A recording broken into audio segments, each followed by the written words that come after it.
जैसा हमने अपनी हमारी पहली जो वीडियो था उसमें मैंने कहा था कि एंडोसाइटोसिस और सेल वॉल हम इस वाली वीडियो में कर लेंगे। तो हम स्टार्ट करते हैं एंडोसाइटोसिस से। एंडोसाइटोसिस क्या होता है? तो एंडोसाइटोसिस जो होता है वो एक सेल मेम्ब्रेन की ही प्रॉपर्टी होती है। क्या होता है, जो हमारी सेल मेम्ब्रेन होती है ना वो फ्लेक्सिबल होती है, मैंने बताया था थिन होती है, डेलिकेट होती है और वो फ्लेक्सिबल भी होती है। तो हमने स्टार्टिंग में एग्जांपल लिया था अमीबा का, है ना, हमने अमीबा का एग्जांपल लिया था। ये रहा अमीबा, इसने यहाँ पर फूड देखा, तो हमने देखा था, तो फिर हमने इसका जो स्ट्रक्चर बनाया था इस तरीके का था कि हमने देखा था कि उसने फॉल्स फीड बना दिए जो हमारी सूडोपोडिया कहलाता है। ये उसका फूड था, ठीक है।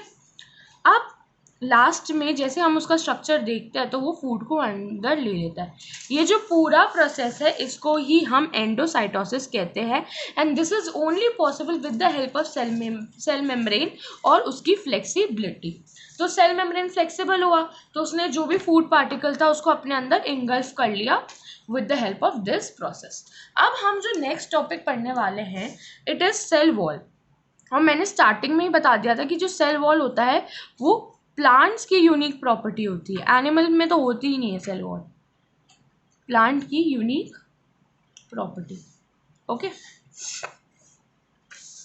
तो हम देखते हैं कि क्या होता है एक सेल वॉल। तो हम एक सेल बना लेते हैं, ये पूरा सेल है, ठीक है, ये सेल मेम्ब्रेन हो गई, वो बाहर वाली सेल वॉल हो गई और ये अंदर का पोर्शन होगा। तो this is the cell wall. अब सेल मेम्ब्रेन जो थी वो तो हमारी लिविंग थी, हमने यही पढ़ा था ना कि सेल मेम्ब्रेन है वो हमारी लिविंग है, पर जो सेल वॉल होती है वो डेड होती है। अब जो सेल वॉल होती है ना, सबसे पहले वो प्लांट में किस किस से बनी होती है हम ये कर देते हैं कि जो प्लांट की सेल वॉल होती है वो किस किस से बनी होती है। तो it is made up of cellulose, hemicellulose and pectin, ठीक है। इन तीनों से प्लांट की सेल वॉल बनी होती है। ओके, तो हमने ये देख लिया कि सेल वॉल डेड होती है और इन तीनों से बनी होती है। अब सेल वॉल का फंक्शन क्या होता है और सेल वॉल क्या क्या करने में हेल्प करती है, तो खुद ही देखना। जब हम एक प्लांट को देखते हैं, तो फॉर एग्जांपल ये प्लांट है, ठीक है, इसकी रूट्स हो गई, हमने कर लिया, मैंने थोड़ी मोटी स्टेम बना दी है बट हाँ ठीक है, विल टेक इट। और यहाँ पर इसमें ऐसे इसकी निकल रही है और इसमें ये फ्लावर है। ओके, तो हम जब इसका एक मैग्नीफाइंग यूनिट लेंगे तो हमने ये सेल देखे,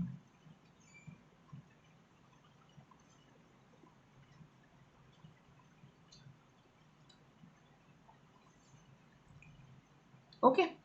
अब हमने ये सेल देखे और ये जो है ना, ये वाला स्ट्रक्चर ये हो गया इसकी सेल वॉल।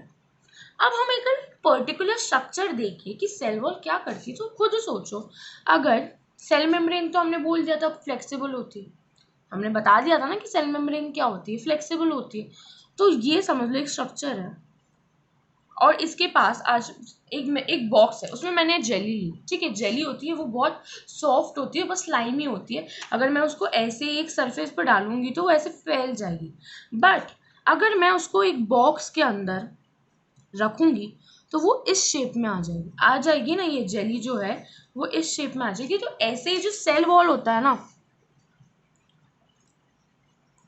वो शेप और स्ट्रक्चर जो होता है ना वो बताता है, डिसाइड कर देता है वो कि इसका स्ट्रक्चर ऐसा होगा, इस सेल का स्ट्रक्चर ऐसा होगा, और फिर वो उसी लिमिट में रहता है।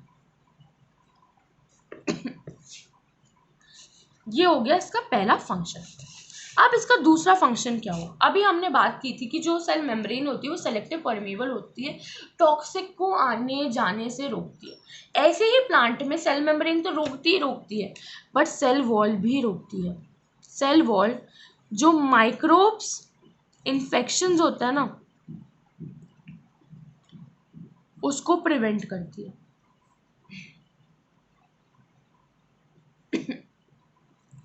और उसके साथ साथ जो टॉक्सिक होता है उनको भी नहीं आने देती। ठीक है, तो माइक्रोब इन्फेक्शन से भी रोकती है और टॉक्सिक भी नहीं आने देती। अब तीसरा, अब हमने जब ये पढ़ा नहीं था हाइपोटोनिक, हाइपरटोनिक, आइसोटोनिक, हमने पढ़े थे ना ये। तो हमने एक चीज पढ़ी थी हाइपोटोनिक में कि जब सेल को हमने हाइपोटोनिक पानी में रख रखा था तो जो सेल के अंदर पानी आ रहा था क्योंकि अंदर कॉन्सेंट्रेशन कम थी और बाहर ज़्यादा थी, और फिर वो स्वेल अप होके एक स्टेज में आ रहा था जिसको हम टर्जिड कह रहे हैं। अब समझ लो जैसे हमने हाइपरटोनिक में जब रखा था सोल्यूशन तो वो श्रिंक हो गया था, प्लाज्मोलाइज्ड हो गया था।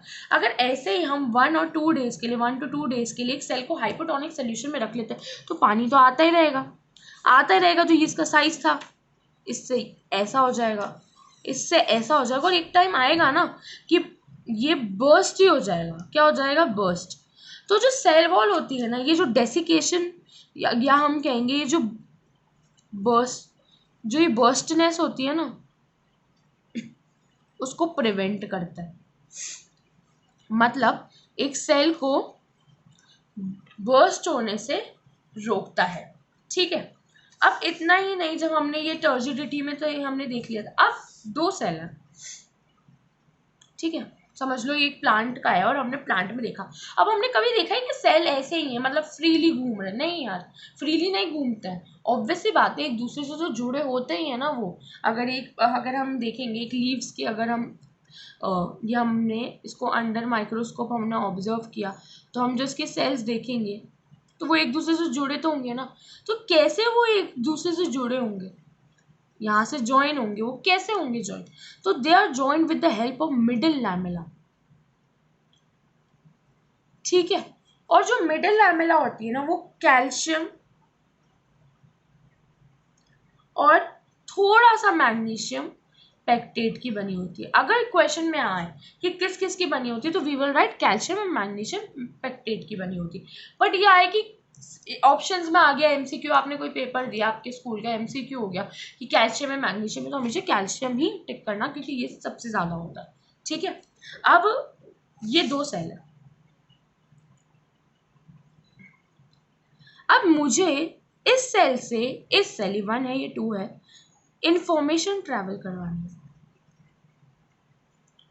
तो हाउ इट हैपन? इंफॉर्मेशन क्या हो सकती है? मुझे न्यूट्रिशन पहुंचाना है, मुझे कोई पार्टिकल्स पहुंचाने हैं। तो ये कैसे होगा? तो it is possible with the help of intercellular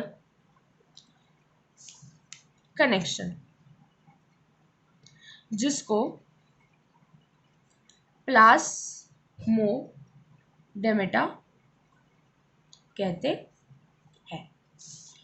तो सेल वॉल में एनसीईआरटी में इससे भी कम दे रखा है, मैंने सारा टॉपिक कवर कर दिया। तो हम एक बार इसको रीड कर लेंगे। ओके, तो हमने देखा कि cell wall is a unique feature of plant cells. They are present outside the plasma membrane. It is non-living and freely permeable and is secreted by the cell itself for the protection of its plasma membrane and cytoplasm. It determines the shape of plant cells and prevent desiccation of cells. ये भी हमने पढ़ लिया था। Cellulose hemicellulose और pectin से बना हुआ, ये भी हमने पढ़ लिया था। फंक्शन इसने पहला बताया है कि it permit the plant cell to become turgid, ये भी हमने पढ़ लिया था। Provide mechanical strength to support the cell, ये चीज़ रह गया था ये पॉइंट कि ये क्या करता है, ये मैकेनिकल स्ट्रेंथ प्रोवाइड करता है सेल को। और इधर हमने पढ़ ही लिया है कि जो सेल वॉल होती है ना वो एक डेड होती है, नॉन लिविंग होती है। ठीक है, it also help in providing intercellular connection, allow exchange material between the living cell content which is happen through plasmodesmater, ये भी हमने कर लिया। तो सेल वॉल एडजेसेंट सेल से कैसे ग्लू होती है? मिडिल लैमेला से, which are made up of calcium magnesium pectate, but key element calcium होता है, ये भी हमने कंप्लीट कर लिया था।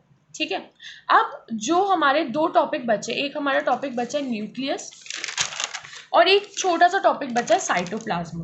तो हम इस वीडियो में साइटोप्लाज्म कंप्लीट कर लेंगे और न्यूक्लियस हम हमारी लास्ट वीडियो में करेंगे, जहाँ पर हम हमारा प्रोकैरियोट और यूकैरियोट भी कर लेंगे जो हमारा बच गया था। ठीक है, तो साइटोप्लाज्म बहुत छोटा सा है।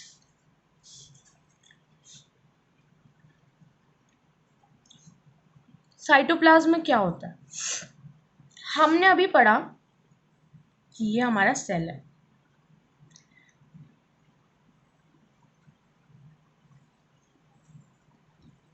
ये हो गया सेल वॉल, ये हो गया सेल मेम्ब्रेन। ठीक है, और ये एक फ्लूइड है, फ्लूइड सब्सटेंस प्रेजेंट है। ये जो फ्लूइड सब्सटेंस प्रेजेंट होता है ना, इसी को साइटोप्लाज्म या प्रोटोप्लाज्म कहते हैं। ठीक है, अब इसका और ढंग से स्पेसिफिकली हम क्या कह सकते हैं, हमने तो बोल दिया कि जो सेल मेम्ब्रेन के अंदर जितना भी लिक्विड होता है उसको हम साइटोप्लाज्म कहते हैं। हमने क्या बोला, cell membrane, the liquid inside cell membrane is, तो हमने पढ़ा था the liquid inside cell membrane is cytoplasm. अगर अब हमें इसको और स्पेसिफिकली कहना हो तो हम ये कह सकते हैं कि न्यूक्लियर मेम्ब्रेन और सेल मेम्ब्रेन के बीच में, ये हमारा न्यूक्लियस है जो हम पढ़ेंगे अगली वीडियो में, ये हमारा न्यूक्लियर मेम्ब्रेन है, इसके बीच में जो भी लिक्विड होता है न्यूक्लियर मेम्ब्रेन और सेल मेम्ब्रेन के बीच में, इट इज आर साइटोप्लाज्म। अब जो साइटोप्लाज्म होता है ना, वहां पर सारी एक्टिविटीज होती है, आयंस होते हैं, मिनरल्स होते हैं, और जो मोस्टली मेटाबॉलिक एक्टिविटीज होती है ना, वो वहां पर परफॉर्म होती है। ठीक है, इतना ही नहीं, यहाँ पर सिक्रीशंस भी होते हैं अलग अलग तरीके के। And the most important thing कि जो सेल ऑर्गेनेल्स होती है ना,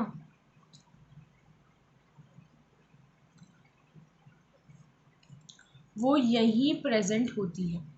ठीक है, जो सेल ऑर्गेनेल्स होती हैं वो यहीं प्रेजेंट होती है, जो हम हमारे, ये तो हमारे सारा पार्ट 1 का पार्ट चल रहा है अभी, है ना, उसमें मैं वीडियोस डाल रही हूँ आपकी प्लेलिस्ट में। अब जो पार्ट 2 आएगा उसमें हम सेल ऑर्गेनेल्स पढ़ेंगे, जो उसमें ये पता पड़ेगा जो सेल ऑर्गेनेल्स होती है ना, वो सारी साइटोप्लाज्म के अंदर ही होती है। ठीक है, तो ये हमारा साइटोप्लाज्म था, हम एक बार पढ़ लेते हैं साइटोप्लाज्म को। So the fluid content present inside the plasma membrane, or more specifically, we can say that the part of the cell which occur between the plasma membrane and the nuclear envelope is called the cytoplasm. It is the site of certain metabolic pathway. It acts as a storehouse or chemical such of amino acid, glucose, vitamins, ions, etc. And it consists of cell organelles. तो ये हमने पूरा cytoplasm में पढ़ लिया। अब जो last topic है उसमें हम हमारा न्यूक्लियस और प्रोकैरियोट यूकैरियोट करेंगे और हमारा पार्ट 1 पूरा कंप्लीट हो जाएगा। So thank you so much.